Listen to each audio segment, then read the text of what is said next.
রাশিয়ার কারাগারে আজারবাইজানের দুই নাগরিকের মৃত্যু ঘিরে ব্যাপক উত্তেজনা ছড়িয়েছে দুদেশের মধ্যে। বাকুর দাবি, রুশ নিরাপত্তা বাহিনী নির্যাতনে মৃত্যু হয়েছে তাদের। পাল্টা প্রতিক্রিয়ায় আটক করা হয়েছে দেশটিতে কর্মরত 7 রুশ সাংবাদিককে। প্রতিবাদ জানাতে মস্কোয় আজারবাইজানের রাষ্ট্রদূতকে তলব করে ক্ষোভ ছেড়েছে রাশিয়ার পররাষ্ট্র মন্ত্রণালয়। শ্রীলঙ্কা আবারও রপ্তানিতে শীর্ষে।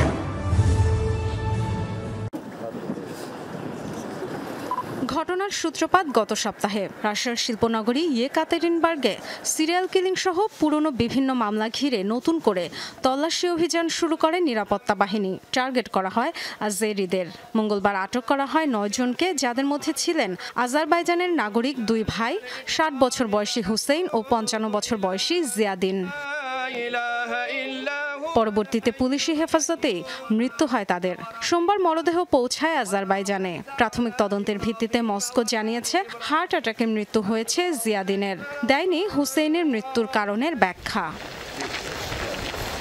বাকুর অভিযোগ, জাতিগত পরিচয়ের ভিত্তিতে ধরপাকড় ও বেআইনি হত্যাকাণ্ড চালিয়েছে মস্কো। মিডিয়ার সামনে ময়নাতদন্তের রিপোর্ট তুলে ধরেছেন আজারবাইজানের স্বাস্থ্য মন্ত্রণালয়ের ফরেনসিক বিভাগের প্রধান। খুলি খোলার পর মস্তিষ্কের টিস্যুতে ক্ষত শনাক্ত হয়েছে। বুকেও আঘাতের চিহ্ন ছিল। পাঁজরে একাধিক হাড় ভাঙা ছিল। উভয় পাশে 7 থেকে 8টি ফ্র্যাকচার। নিজ দেশের নাগরিকের মৃত্যুতে ক্ষুব্ধ আজারবাইজান রাজধানী বাকুতে তল্লাশি অভিযান চালায় মস্কো থেকে পরিচালিত গণমাধ্যম স্পুটনিক আজারবাইজানের কার্যালয়ে।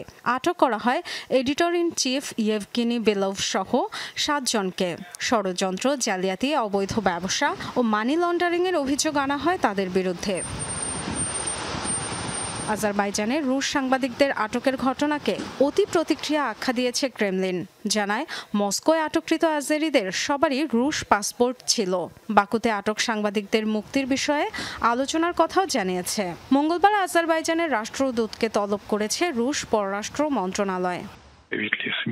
মিডিয়া কর্মীদের বিরুদ্ধে এমন পদক্ষেপ গ্রহণযোগ্য নয়। রাশিয়া আজারবাইজান যে সম্পর্ক, তার সাথেও এমন পদক্ষেপ মানানসই নয়। গত ডিসেম্বরে চেচনিয়ায় হামলার শিকার হয় আজারবাইজানের একটি যাত্রীবাহী বিমান। বিধ্বস্ত হয়ে মৃত্যু হয় 38 জনের। মস্কোকে দায়ী করেন আজারবাইজানের প্রেসিডেন্ট ইলহাম আলিয়েভ। এরপর থেকেই সম্পর্কের টানাপোড়েন ও উত্তেজনা চলছে দুই দেশের মাঝে। ডরোথি তাস্ট্রিন, যমুনা নিউজ।